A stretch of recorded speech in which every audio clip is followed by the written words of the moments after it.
Have you ever lived through long days where nothing seemed to happen? You still prayed, still waited, still held on to the hope that a miracle would come. But then day after day, silence. No signs, no answers, no change. You start to wonder, is God even listening to me? Or worse, has he forgotten me? I don't know what you're carrying right now. An unfinished dream, a wounded relationship, an illness yet to be healed. But if there's one thing I've learned over the years, it's this. Silence doesn't mean absence.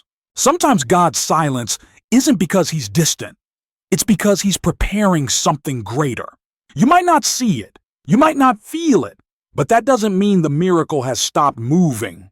Dr. David Yonggi, who built a church from nothing into a home for millions, once said, "Waiting is not wasting time. It is how God shapes faith." And you know what? Sometimes what we need most is not proof that the miracle is coming, but the faith to believe it's already on its way.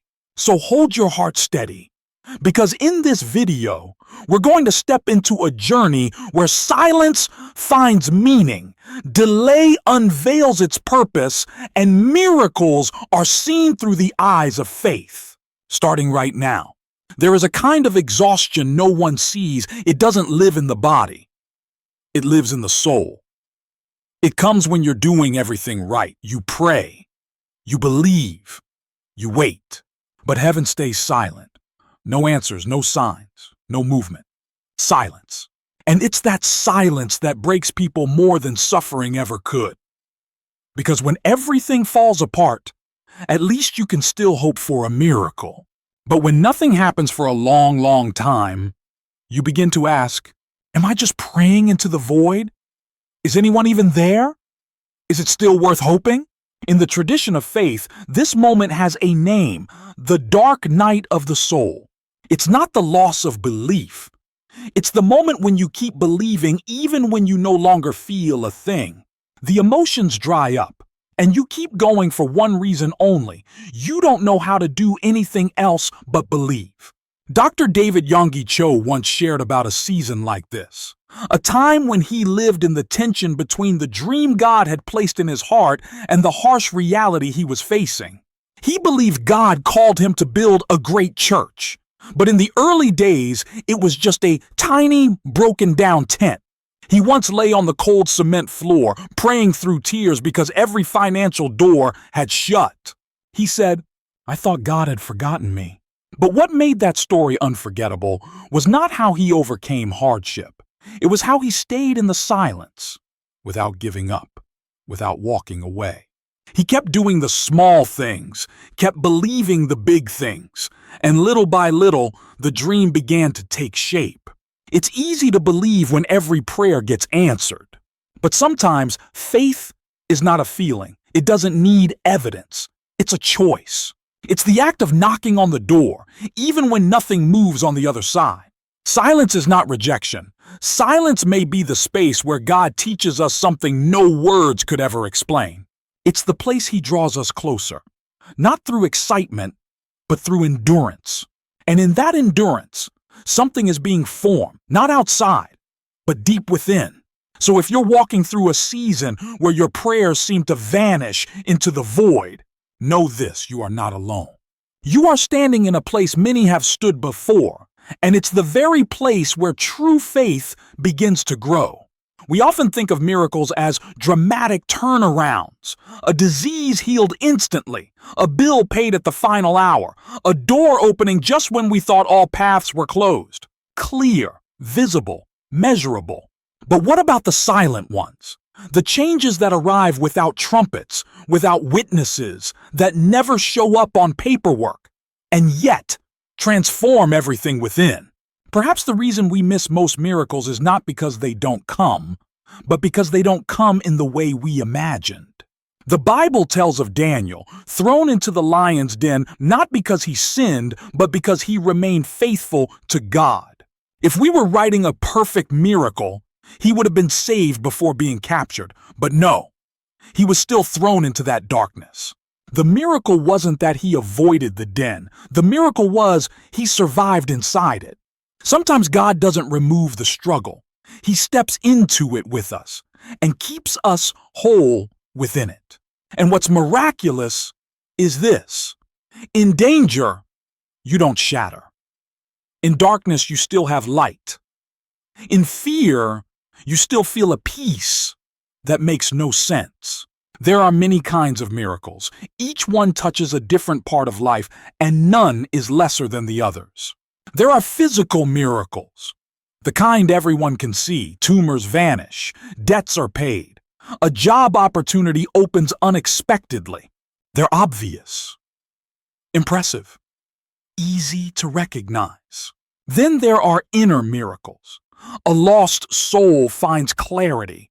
An anxious heart discovers calm. A broken spirit learns to forgive. No one else may see it, but the one who experiences it knows, this is beyond me. And there are relational miracles. Conversations thought to be over are reopened. Old wounds begin to heal. Someone who walked away returns, not because of human effort, but through something softer, deeper, from a place beyond our control. If we insist that miracles must look a certain way, we might get what we want, but miss what we truly need. Wisdom lies in pausing long enough to ask, what's happening that I haven't seen clearly? Am I waiting for a door to open, but God is building a bridge? Am I praying for escape while God is giving me strength to walk through? Not all miracles arrive with thunder. Some arrive as whispers. Some arrive as one brave step on a perfectly ordinary day. And often, only when we look back do we realize it was a miracle all along. When someone has waited too long for a miracle, the first thing affected isn't the world around them, but the world within. A place filled with silent conversations. A place where by day you try to be strong, but by night you collapse beneath questions that have no answers. Worry is the first visitor. It begins with small whispers. What if things get worse? Am I doing something wrong? Then comes doubt. A sudden wave that makes you wonder if your prayers are really being heard. Deeper still is the fear of being forgotten. That maybe God is busy with something else. That maybe you're not important enough. That maybe miracles show up for others, but not for you. None of this is unfamiliar. It's the natural reaction of the human heart when standing in the waiting room of hope. But here's something few realize. Fear is also a form of faith. The difference? It's faith placed in the wrong thing. Not in God, but in the potential of things to fall apart. When fear grows, it paints the future darker than it really is, and what you believe becomes what weakens you. The story of Peter walking on water is the clearest image of this. As long as his eyes were fixed on Jesus, he stood firmly, walking on water as if on solid ground. But the moment he looked at the wind and waves, his focus broke, and he began to sink. Not because the storm got stronger, not because the water got deeper, but because his fear grew faster than his faith. The wind was always there, but what mattered was what he chose to look at. When our faith weakens, our minds start racing toward worst-case scenarios. Things that haven't happened, things that might happen, stories we invent out of fear, not truth. That's when we must slow down, breathe, and bring our thoughts back to the present. What do I know to be true right now? What am I only imagining? What has God done for me before? What inside me is making fear louder than trust? Answering these brings fear back down to size, and in that clarity you'll realize faith doesn't always roar. Sometimes it's just a whisper. Lord, I still believe, even though I'm trembling. That's the moment you understand. The greatest battle is not out there in your situation. It's deep within your soul. And when you start holding on to the right thoughts, little by little, faith begins to find solid ground again. There are prayers that seem to fall into silence. There are deep, desperate desires lifted with all sincerity. But time keeps passing and the answer still hasn't arrived. More than once we find ourselves wondering, is something holding the answer back? Something I can't see? In Daniel, chapter 10, there is a detail that many overlook. but it opens an entirely new dimension of faith. Daniel had been praying, fasting, and seeking God for 21 days. When the angel finally appeared, he said, "From the first day you set your heart to understand and humbled yourself before your God, your words were heard." But something had happened. The angel was delayed, blocked by an invisible force. It wasn't that God was late. It wasn't that Daniel lacked faith. The prayer had been heard. The answer had already been sent. But a spiritual battle had caused the miracle to stall. That reveals a possibility many of us never consider. What if your prayer was received a long time ago? What if the miracle you're waiting for has already been released, but it's being held back? Not by you, but by a clash in the unseen realm? Not every delay means you're unprepared. Sometimes it means heaven is fighting for you on a level far beyond what you can imagine. And in moments like that, what's needed isn't passive waiting, it's standing strong and aligning yourself with heaven. Fasting is not a way to pressure God into action. It's how you become more sensitive to His presence. Worship is not just singing songs, it's how you shake the second heaven, where dark forces attempt to block what is meant for you. Community, faith community, is where you don't have to fight alone, where you're carried when your strength runs low. Dr. David Yonggi Cho understood this well. At Yoido Full Gospel Church, he built prayer circles, not just small group meetings, but a vast network of people interceding for one another every single day. No one forgotten, no prayer left alone. And those quiet circles became the foundation for thousands of miracles, not through big stages, but in the silence of hidden rooms. So if you feel like you're fighting a silent battle, remember, you might be in the middle of a war without gunfire, but one that is deeply real. And if you haven't seen the answer yet, don't rush to conclude it isn't coming. It may already be on its way, moving forward, step by step, breaking through layers of resistance to arrive exactly when heaven intended. When we wait too long for something, we easily fall into a haze, not knowing whether we're still on the right path or already drifting off course. That's when subtle mistakes begin to slip in, quietly, without warning, but enough to steer an entire journey of faith in the wrong direction. One of the first things we tend to do is compare our lives to others, not intentionally. Sometimes it only takes a scroll through social media or a passing conversation to make your heart sink.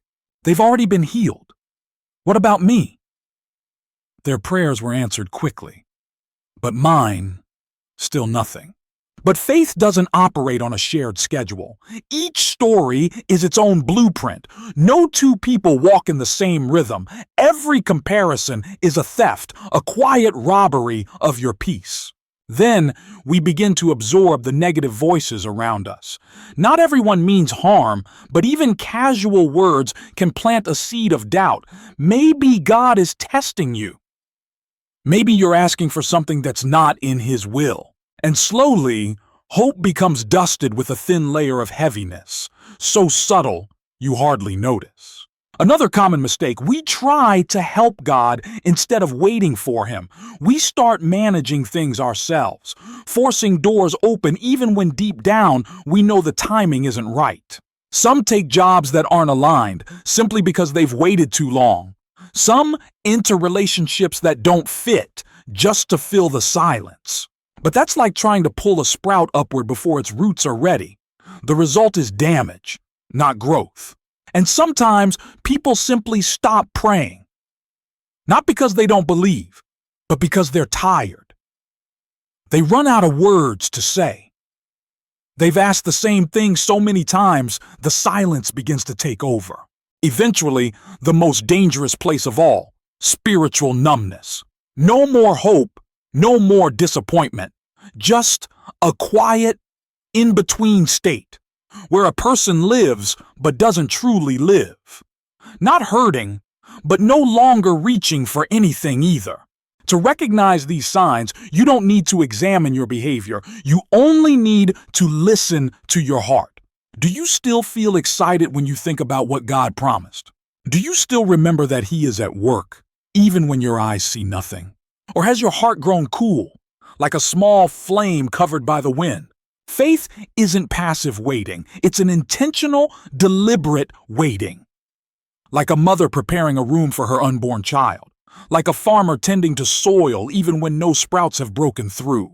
It's choosing to keep praying, keep clearing space in your heart, keep living with readiness, not to pressure God into action, but because you trust that He will act at the appointed time.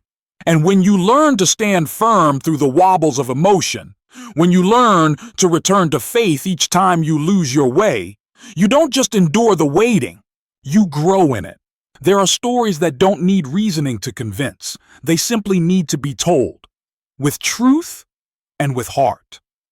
Because sometimes what helps us hold on to faith isn't a teaching or a sermon, but knowing that someone once stood where we now stand, and they made it through. A few years ago, a mother named Linda attended a prayer meeting at a church in Texas. She didn't speak much, just quietly stood at the back row, holding tightly an old photo of her son. He had once been an honors student, but after a family crisis, he fell into drug addiction. For 6 years, Linda had no idea where he was. She wrote letters, no response. She called, no one answered. But every day, at exactly 7 a.m., she would pray a simple prayer. God, please keep him alive one more day. One evening, as the prayer meeting ended, a man walked into the church, thin, tired, unsure in his gaze. Linda recognized him instantly. It was her son. He didn't know why he came, only that he felt like he had to. No one could have scripted that moment. And from that night on, he began a journey of healing, not quick, not easy, but real. Then there's the story of Mark, a businessman from Chicago. He once owned 2 tech companies and lived in a luxury apartment downtown, until one investment failure left him with nothing: debt, bankruptcy, no direction. At one point, Mark sat in an old storage room he rented to sleep in, and all he could think of were 2 words: the end. But strangely, in those darkest nights, he began to feel something stirring. A quiet nudge.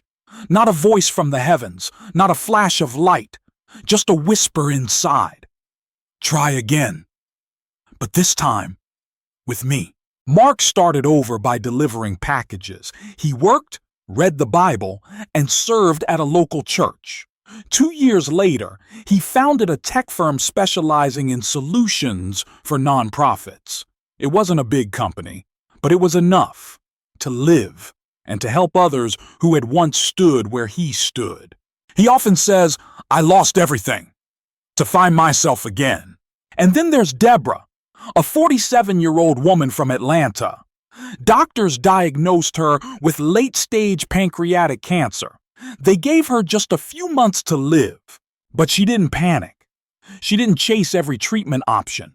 Instead, she and her husband moved to the countryside, spent their days praying, eating mindfully, and holding peace in their hearts. They didn't fight for life.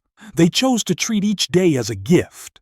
Then month 3 passed, then 6, then 1 full year, and the cancer hadn't progressed.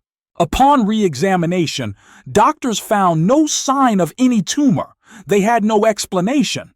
At a global prayer conference in Korea, Dr. David Yonggi once said, "You cannot control miracles, but you can open your heart to receive what you cannot control." None of these 3 knew when a miracle would come. They had no timeline, no formula, but they shared one thing in common. They didn't give up. They held on, even when life gave them no reason to. And right at that edge, where weakness meets hope, the miraculous began. Waiting does not mean standing still. In the spiritual journey, waiting always goes hand in hand with action. Not action to get what you want, but to keep your heart soft, awake, and ready. Many people think faith means sitting down and letting everything happen according to God's will. But true faith is never passive. It is alive. It breathes and it acts, even when nothing seems to be changing. One simple but powerful thing you can do is keep a gratitude journal. It doesn't need to be long. Just write down one thing you're thankful for each day, even the smallest. A verse that stirred your heart, a conversation that brought hope, a night of deeper sleep than usual. When you look back, you'll see that miracles aren't only in the big things ahead, but also in the quiet, daily gifts that have been sustaining you. You can also create a small prayer group. Not many people, just hearts that resonate. 3 to 5 people sharing their needs, lifting each other up in intercession, and standing firm when one person feels weak. Something sacred happens when 2 or 3 gather in unity, not just support, but a spiritual atmosphere where faith is reignited. Another way to keep the flame alive is to read and memorize God's promises. There will be moments when emotions run dry, when doubts creep in, and you'll need something stronger than feelings. Verses like, "I will never leave you nor forsake you. Those who trust in the Lord will never be put to shame." These aren't just texts. They are anchors that hold your soul steady in the storm. And even when you feel nothing, keep singing worship. Not because you feel joyful, but because your heart needs to be reminded. God is still worthy, on the mountaintop and in the valley. Some songs will carry you through things that words can't explain. Sometimes worship is just a whisper. Sometimes it's tears. But every time you open your mouth to praise God in a dry season, you are declaring to your circumstances, "My faith is still alive." In a sermon in Seoul, Dr. David Yonggi Cho once said, "We do not just pray with our lips. We pray with our lifestyle." And to live that out, sometimes you need a checklist, not to follow legalistically, but to keep yourself from drifting. Here's a place to begin. Write down one thing you're thankful for each day. Send one prayer message to someone each week. Memorize one Bible verse each month. Sing at least one worship song each morning. Spend 5 minutes of silence with God each evening. These may sound small, but it is often the small things repeated in faith that form the foundation for the big moves we have yet to see. Just like tree roots grow silently underground before the trunk ever breaks through the soil, these quiet daily acts are preparing your inner life for what is to come. Not everyone who receives a miracle keeps the same heart they had while waiting. The irony is this: trials can draw people closer to God, but satisfaction can slowly pull them away, not out of rebellion, but because fullness has a quiet way of making us forget where we once stood. Some prayed for months for a new job, and when it came, they got too busy to sit still in God's presence. Some longed for healing in a relationship, and when their family was restored, daily concerns took the place of where God once was at the center. A miracle is never the destination. It is a signpost, pointing the way. If we stop at "God answered me," we risk missing something far greater.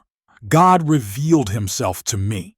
Because the ultimate purpose of a miracle was never to make you more comfortable. The purpose is to lead you to know him more deeply, so that when others see the result in your life, they don't just see that you were blessed, they see who the blesser is.